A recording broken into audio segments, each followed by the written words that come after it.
ഈ പൈസയുടെ കാര്യം പറയുമ്പോഴേ ലച്ചു കാര്യം മാറും എന്തോ. ലച്ചു ചേച്ചി ഒന്ന് പൊക്കി പറഞ്ഞാൽ മതി. ലച്ചു ചേച്ചി പൈസയും തരും, ചത്തുകൂടെ നിൽക്കുകയും ചെയ്യും. ആ പറഞ്ഞത് ശരിയാണ്. നമുക്കൊരു കാര്യം ചെയ്യാം. നമുക്ക് ചേച്ചി പിടിച്ചിട്ട് നമ്മുടെ ഡേ കെയറിന്റെ പ്രിൻസിപ്പൾ ആക്കാം. അജി പ്രിൻസിപ്പളാ? ചേച്ചിയെ പിടിച്ചൊന്നും പ്രിൻസിപ്പൾ ആക്കാൻ പറ്റൂല.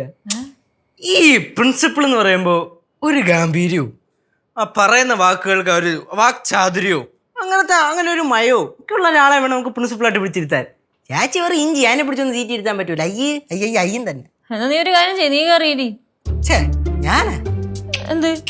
പിന്നെ നിങ്ങളെല്ലാവരോടും അങ്ങനെ നിർബന്ധിക്കുകയാണെങ്കിൽ ഞാൻ വേണമെങ്കിൽ പ്രിൻസിപ്പൾ ആവാം. ഞങ്ങൾ ആരും നിർബന്ധിക്കുന്നില്ല. എന്നെ മനസ്സിലിരിപ്പ് നോക്കണേ, പ്രിൻസിപ്പളാവാ നടക്കണതൊക്കെ. അല്ല, ഇതിപ്പോ എല്ലാരും കൂടെ ഡേ കെയർ തുടങ്ങാൻ തീരുമാനിച്ചോ? ഏകദേശം തീരുമാനിച്ച പോലെയാണ്. അമ്മായി ഒരു കാര്യം തീരുമാനിച്ച അതിന്റെ അറ്റം കണ്ടിട്ടേ അടങ്ങൂ. അമ്മായി തന്നെ. എടാ നമ്മളെല്ലാരും കൂടെ ഇല്ലടാ. അമ്മായി, നമ്മുടെ വീട്ടിലുണ്ടല്ലോ ഒരു കാര്യം മുൻകൈ എടുത്ത് ചെയ്യാനുള്ള കഴിവ്, ആ ഒരു പവർ, അത് നമ്മുടെ ലച്ചു ചേച്ചിയല്ലാണ്. അമ്മായിക്ക് മാത്രമാണ് കേട്ടോ. അമ്മായി ഒരു തവണ சொன்னா 100 തവണ சொன்ன മാതിരി.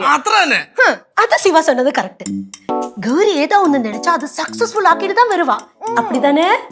അതിനിപ്പം ഞാൻ എന്തോന്നാണ് അങ്ങനെ സക്സസ്ഫുൾ ആക്കിയത്? എന്റെ മോൻ അങ്ങനെ തെറ്റത്തൊന്നും ഇല്ല. എന്റെ മോൻ കെട്ടിക്കൊണ്ട് വന്നതല്ലേ. എന്റെ മോനോളം കഴിവുള്ള ഒരാളെ എന്റെ മോൻ കെട്ടിക്കൊണ്ട് വരത്തുള്ളൂ. അതാണ് ഞങ്ങൾ പറഞ്ഞത്. ചുരുക്കി പറഞ്ഞ അമ്മായിയാണ് ഇതിന്റെ മെയിൻ. അമ്മായി എന്റെ അമ്മായിയായിട്ട് കിട്ടിയതാണ് ഞങ്ങളുടെ ഭാഗ്യം. മതി കൂടുതൽ നീ അങ്ങ് പൊക്കണ്ട.